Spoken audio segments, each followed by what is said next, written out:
Hollywood సినిమాలను ఆదరించడంలో భారతీయ ప్రజలు ఎప్పుడూ ముందుంటారు. పాశ్చాత్య దేశాల నుంచి వచ్చే భారీ ఫ్రాంచైజీ చిత్రాలు మన దేశం నుంచి వందల కోట్లు వసూలు చేస్తున్నాయి. జేమ్స్ కెమెరూన్ తెరకెక్కించిన అవతార్ ఇండియాలో స్థానిక భాషల్లో విడుదలై సంచలన వసూళ్లు అయితే సాధించిన సంగతి తెలిసిందే.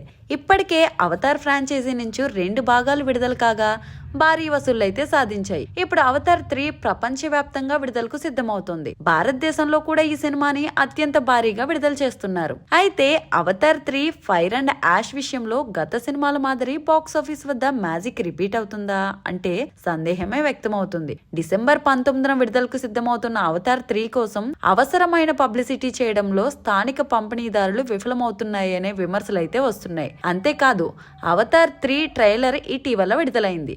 ఇది మొదట 2 భాగాలు ట్రైలర్లు ఇచ్చినంత భావోద్వేగపు డెప్త్ అందించడంలో విఫలమైందనే విమర్శలు వచ్చాయి. మొదటి భాగంలో ప్రకృతి ప్రధాన ఇతివృత్తంగా కనిపించింది. రెండో భాగంలో నీటిలో అవతార్ల ప్రయాణం హైలైట్ అయింది. ఈసారి నిప్పు దహనం నేపథ్యంలో 3వ భాగాన్ని కెమెరూన్ తెరకెక్కిస్తున్నారు. ఇందులో విలన్ పాత్రధారిని మండి నిప్పు కణంలా ప్రెజెంట్ చేయడం ఆసక్తిని అయితే కలిగిస్తోంది. రీసెంట్ గా విడుదలైన ట్రైలర్ అయితే బాగుంది, కానీ మునుపటి భాగాలను మించేలా ఆశించిన స్థాయిలో లేదనే విమర్శలు కూడా వచ్చాయి. కానీ అవతార్ నుంచి మునుముందు మరిన్ని ట్రైలర్లు మునుముందు ఉత్కంఠను పెంచుతాయని ఆశిస్తున్నారు.